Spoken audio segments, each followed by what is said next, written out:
Welcome to inspiration BPSC. Current affairs की सीरीज़ हम लोग कर रहे हैं। उसी सीरीज़ में इस वीडियो में हम लोग क्वेश्चन नंबर 131 से 140 तक देखेंगे। लेकिन क्वेश्चन स्टार्ट करने से पहले मैं दो टूक बात आपके समक्ष रखना चाहता हूँ। देखिए, आप जिस परीक्षा की तैयारी कर रहे हैं उसमें कंपटीशन का लेवल बहुत हाई है। लगभग 3 से 3.5 लाख बच्चे बीपीएससी पीटी में अपियर होंगे। एक सीट पे लगभग 400 बच्चे इसमें हिस्सा ले रहे हैं। मतलब एक सीट के बनिस्पत 400 विद्यार्थी आपस में compete कर रहे हैं। तो आपके जो प्रिपरेशन का लेवल जो होना चाहिए वो उस कंपटीशन के बराबर का होना चाहिए। अगर आप ये सोचते हैं कि 1 घंटे 2 घंटे 3 घंटे की पढ़ाई से बीपीएससी क्लियर हो जाएगा, आप इस डीएम डीएसपी बन जाएंगे, तो आप गलत सोच रहे हैं। आप अपना समय नष्ट कर रहे हैं और आप खुद को और अपने परिवार को धोखा दे रहे हैं। मिनिमम कम से कम 5 से 6 घंटे की पढ़ाई इस एग्ज़ाम को क्लियर करने के लिए आवश्यक है। अगर आप इतना नहीं कर रहे हैं तो आपका सफल होना मुश्किल है। इस बात को ध्यान में रखिए और उसी हिसाब से अपनी तैयारी कंटिन्यू कीजिए। हम लोग करंट अफेयर्स का जो सीरीज़ कर रहे हैं उसमें बहुत ही कम्प्रीहेंसिवली सारे सोर्सेस से करंट अफेयर्स कर रहे हैं। आशा है यह सीरीज़ आपके प्रिपरेशन में बहुत ही लाभदायक सिद्ध हो रहा होगा।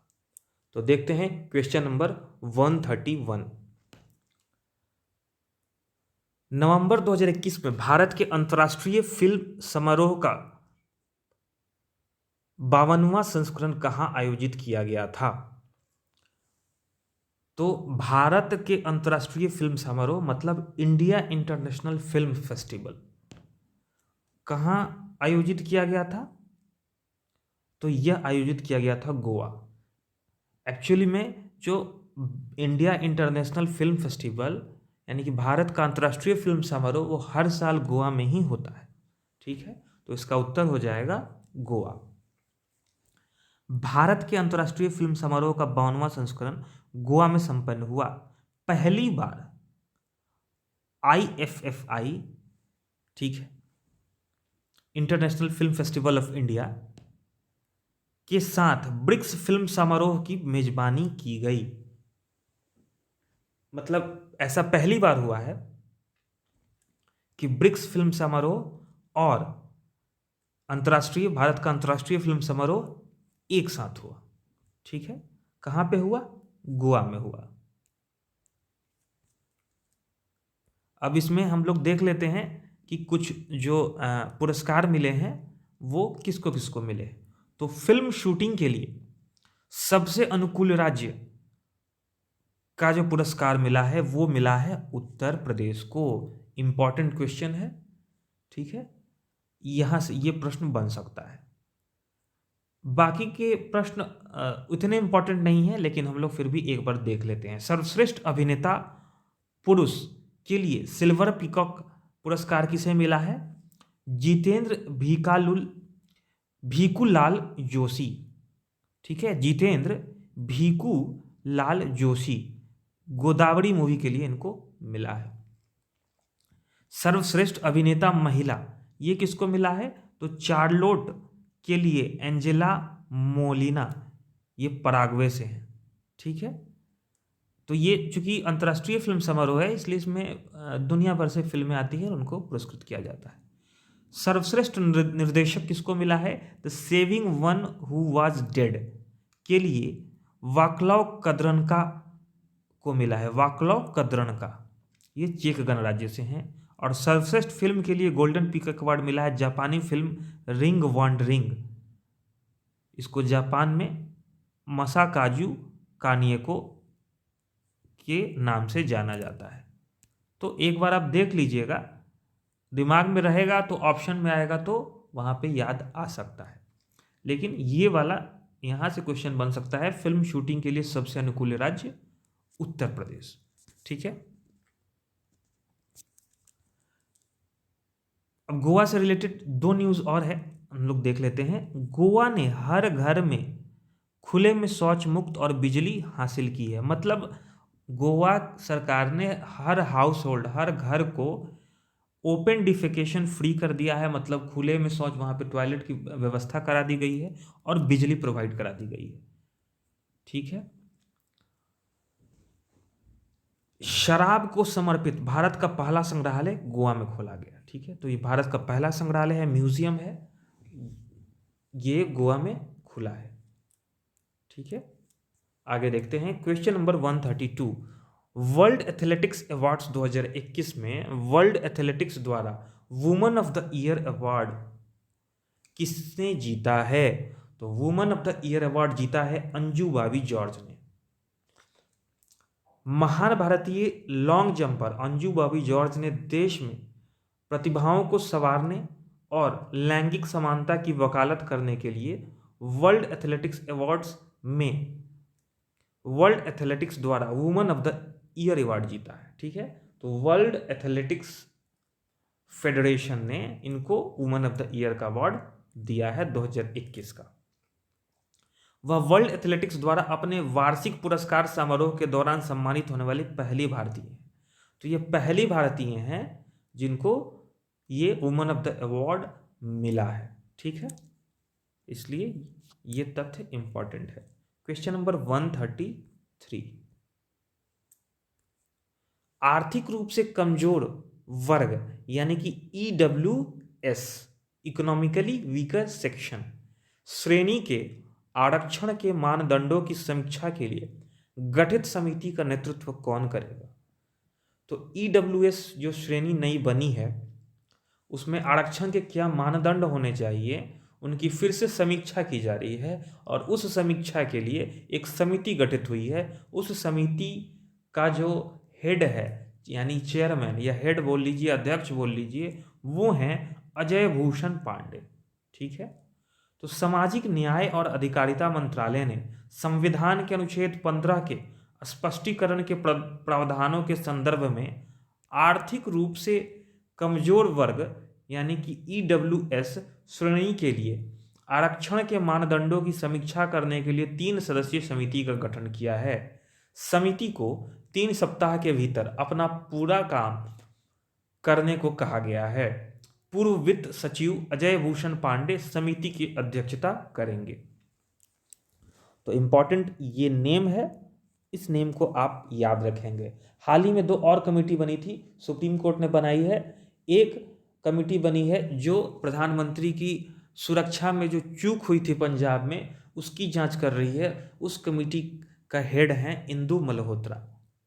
ठीक है, और एक और कमेटी बनी है जो सुप्रीम कोर्ट ने बनाई है, जो पेगासस जो स्पाईवेयर था उससे जो जासूसी की जा रही थी उसकी जांच के लिए सुप्रीम कोर्ट ने जो समिति बनाई है उसके हेड हैं जस्टिस RV रविंद्रन। ठीक है, ये क्वेश्चंस हम लोग पहले कर चुके हैं। Question number 134। भारत और बांग्लादेश ने किस दिन मैत्री दिवस मनाने का फैसला किया है? तो किस दिन किया है? 6 दिसंबर। आइए देखते हैं 6 दिसंबर को क्यों चुना गया। भारत और बांग्लादेश ने 6 दिसंबर को मैत्री दिवस मनाने का फैसला किया है, जिस दिन भारत ने औपचारिक रूप से बांग्लादेश को मान्यता दी थी। जब बांग्लादेश अपनी आज़ादी के लिए 1971 में लड़ रहा था तब भारत ने उसको एक स्वतंत्र देश की मान्यता दे दी थी। तो मार्च 2021 में बांग्लादेश के राष्ट्रीय दिवस में शामिल होने के लिए PM नरेंद्र मोदी की बांग्लादेश यात्रा के दौरान 6 दिसंबर को मैत्री दिवस के रूप में मनाने का निर्णय लिया गया। तो जब प्रधानमंत्री मोदी पिछले साल बांग्लादेश के राष्ट्रीय दिवस पर शामिल होने गए थे तब यह फैसला लिया गया था। बांग्लादेश की आज़ादी के 10 दिन पहले भारत ने 6 दिसंबर 1971 को बांग्लादेश को मान्यता दे दी थी। किस चीज़ की मान्यता? एक स्वतंत्र देश की मान्यता। ठीक है, इसीलिए 6 दिसंबर को भारत और बांग्लादेश मिल करके मैत्री दिवस मनाएंगे इस साल से। भारत के साथ सबसे, अब देखिए भारत और बांग्लादेश के संदर्भ में कुछ जीके है, वो जहाँ से क्वेश्चन बनता है हम लोग उसको एक बार देखते हैं। तो भारत के साथ सबसे लंबी सीमा बांग्लादेश द्वारा साझा की जाती है। तो जो भारत की अंतर्राष्ट्रीय सीमा है, इंटरनेशनल बॉर्डर है सभी देशों के साथ, उसमें सबसे बड़ा बॉर्डर हम लोगों का बांग्लादेश के साथ है, जो लगभग 4000 किलोमीटर करीब है। ठीक है, 4096.7 किलोमीटर, मतलब लगभग 4100 किलोमीटर आप मान सकते हैं। कितने राज्य जो हैं वो बांग्लादेश के साथ सीमा साझा करते हैं? कितने हैं? तो असम, पश्चिम बंगाल, मिजोरम, मेघालय और त्रिपुरा, यानी 1 2 3 4 5 राज्य हैं जो बांग्लादेश के साथ अपनी सीमा साझा करते हैं। सबसे बड़ा बॉर्डर बांग्लादेश के साथ किसका है? पश्चिम बंगाल का है। और सबसे छोटा बॉर्डर किसका है? असम का है। असम बहुत छोटे क्षेत्रफल के साथ बांग्लादेश से जुड़ा है, जबकि पश्चिम बंगाल बहुत बड़े क्षेत्रफल के साथ बांग्लादेश से जुड़ा है। आप एक बार मैप खोलकर देखिएगा। क्वेश्चन नंबर 135, हाल ही में वन ओशन समिट, ठीक है, इंग्लिश में हो गया वन ओशन समिट, ठीक है। तो वन ओशन समिट 2022 का आयोजन किसने किया? किसने किया है? फ्रांस ने किया है, ठीक है। तो हाल ही में प्रधानमंत्री ने वन ओशन समिट के उच्च स्तरीय खंड को संबोधित किया। तो उन्होंने संबोधित किया, प्रधानमंत्री ने, वन ओशन समिट को, ठीक है। शिखर सम्मेलन जो ये हुआ था, वन ओशन समिट, ये फ्रांस द्वारा ब्रेस्ट, फ्रांस में, इस जगह का नाम है ब्रेस्ट, फ्रांस में संयुक्त राष्ट्र और विश्व बैंक के सहयोग से आयोजित किया गया था, ठीक है। तो वन ओशन समिट कहाँ किया गया था? फ्रांस में आयोजित किया गया था और फ्रांस के द्वारा ही आयोजित हुआ था। अब इंडिया और फ्रांस से रिलेटेड कुछ करंट न्यूज़ है, उसको हम लोग देखते हैं। तो संयुक्त राष्ट्र महासभा यानी कि यूनाइटेड नेशन जनरल असेंबली ने संकल्प 76/123 को अपनाकर अंतर्राष्ट्रीय सौर गठबंधन को पर्यवेक्षक का दर्जा दिया है, ठीक है, यानी ऑब्जर्वर का दर्जा दिया है, पर्यवेक्षक का दर्जा। नवंबर 2015 में आईएसए को, यानी इंटरनेशनल सोलर अलायंस को, भारत और फ्रांस द्वारा संयुक्त रूप से पेरिस, फ्रांस में संयुक्त राष्ट्र जलवायु परिवर्तन COP21 के 21वें सत्र के दौरान अपने सदस्य देशों के बीच सौर ऊर्जा को बढ़ावा देने के लिए लॉन्च किया गया था। मतलब भारत और फ्रांस ने 2015 में मिलकर इंटरनेशनल सोलर अलायंस लॉन्च किया था। किस समय? तो COP21 जो शिखर सम्मेलन, जो क्लाइमेट चेंज कॉन्फ्रेंस जो होती है, United nation climate change conference जो होता है, जिसको कि हम लोग उसकी मीटिंग को कॉन्फ्रेंस ऑफ पार्टीज यानी COP कहते हैं। और 21 मतलब ये 21वां कॉन्फ्रेंस ऑफ पार्टीज था। ये 2015 में हुआ था। उसी समय इंडिया और फ्रांस ने मिलकर अंतर्राष्ट्रीय सौर गठबंधन यानी इंटरनेशनल सोलर अलायंस को लॉन्च किया था। उसका हेडक्वार्टर कहाँ है? गुड़गांव, हरियाणा में है, ठीक है। अब इंडिया और फ्रांस से रिलेटेड 2 एक्सरसाइज है। शक्ति जो है भारत फ्रांस संयुक्त सैन्य अभ्यास है, और वरुण जो है वो इंडिया फ्रांस नौसेना अभ्यास है, ठीक है। और फ्रांस में पेरिस में ही यूनेस्को का हेडक्वार्टर है, ठीक है।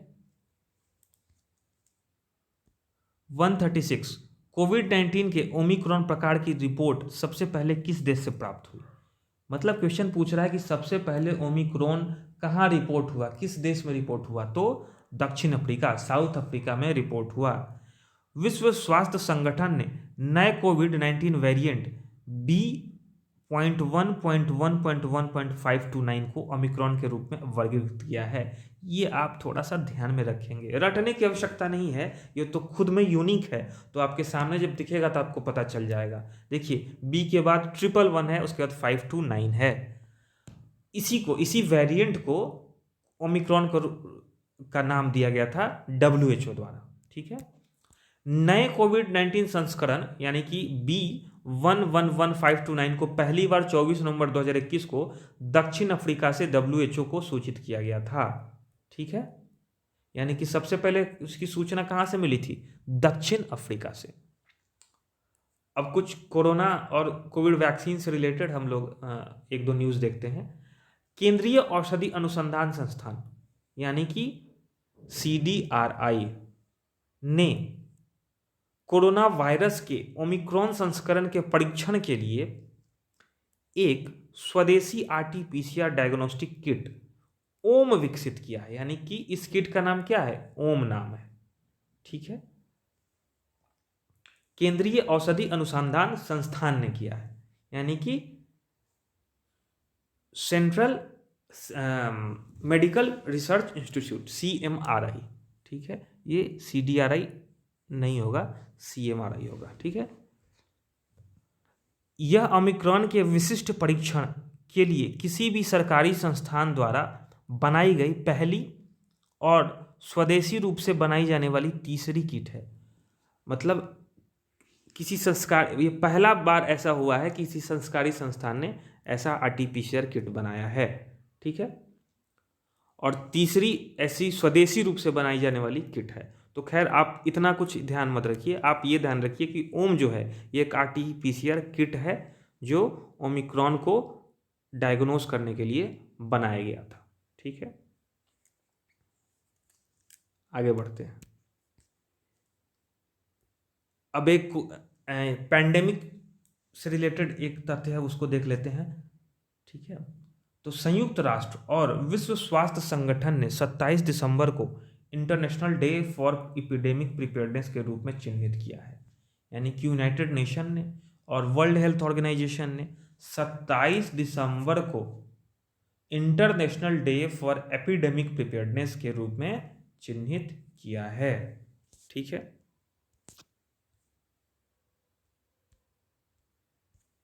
क्वेश्चन नंबर 137, भारत की पहली शारीरिक राष्ट्रीय योगासन चैंपियनशिप कहाँ आयोजित की गई?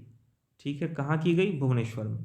तो भारत की पहली शारीरिक राष्ट्रीय योगासन चैंपियनशिप का आयोजन नवंबर 2021 में भुवनेश्वर, उड़ीसा में किया गया है। राष्ट्रीय योगासन स्पोर्ट्स चैंपियनशिप 21-22 का आयोजन राष्ट्रीय योगासन स्पोर्ट्स फेडरेशन द्वारा उड़ीसा राज्य के सहयोग से किया गया है। ठीक है, तो ये कहाँ हुआ है? ये भुवनेश्वर, उड़ीसा में हुआ है।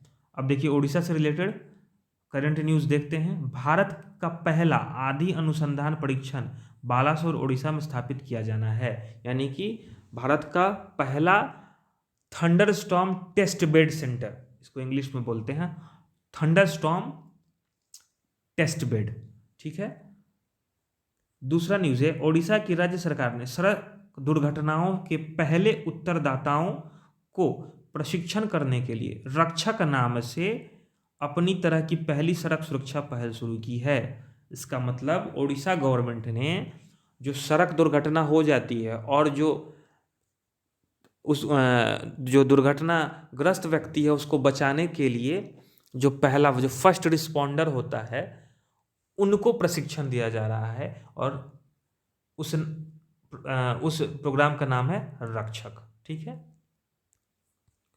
क्वेश्चन नंबर 138, सामाजिक न्याय और अधिकारिता मंत्रालय की बीज योजना का लाभार्थी कौन होगा?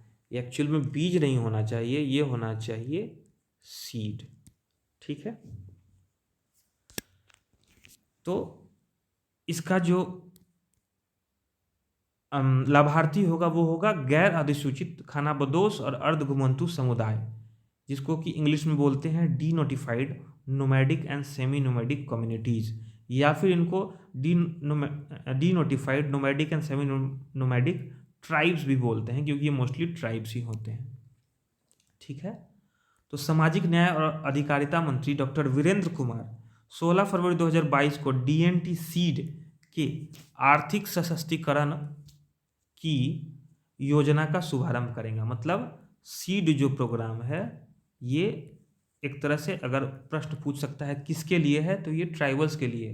कौन से ट्राइबल्स? तो D notified nomadic and semi nomadic tribals. ठीक है, जो खानाबदोश होते हैं, जो जिनका अपना अस्थायी घर नहीं होता, वो इधर उधर खाने के लिए घूमते रहते हैं। ठीक है,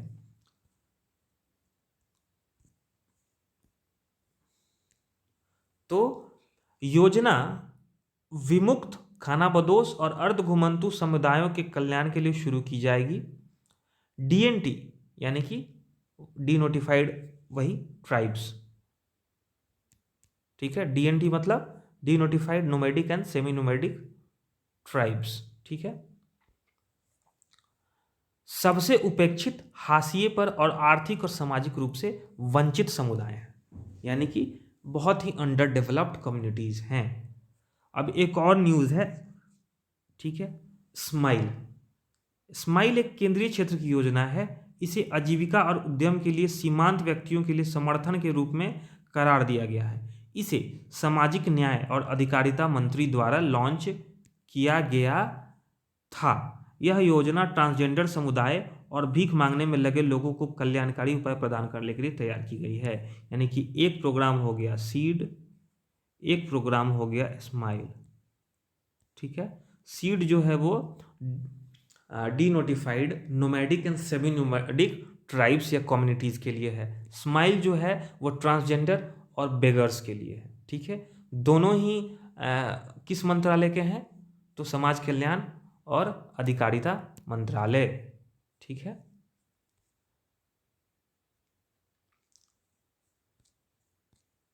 और इसके जो मंत्री कौन है? वर्तमान मंत्री वीरेंद्र कुमार है।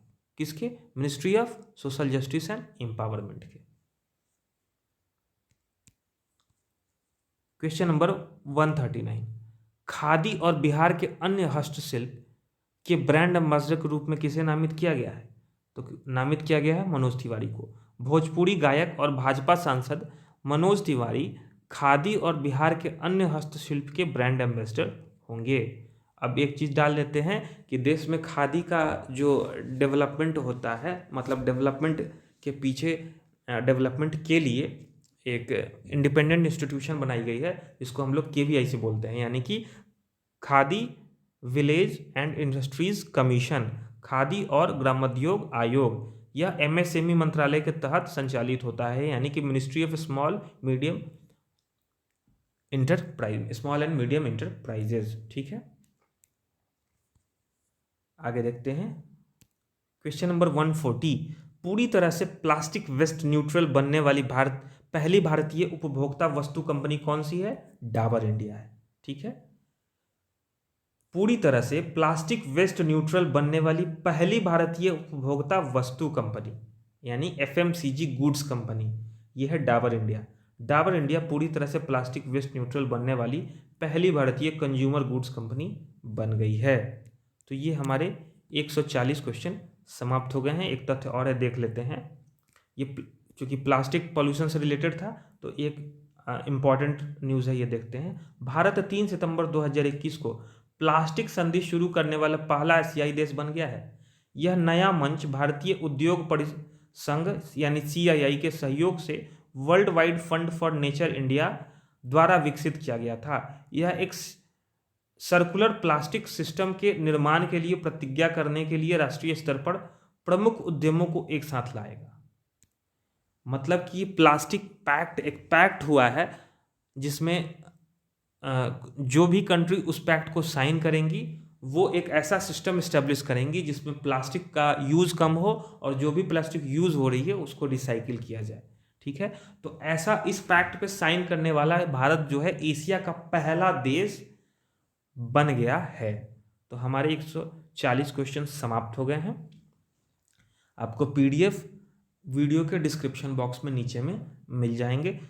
जो PDF हैं वो इंग्लिश और हिंदी दोनों में मिल जाएंगे, आप वहाँ से डाउनलोड कर सकते हैं। Thank you, see you in next video.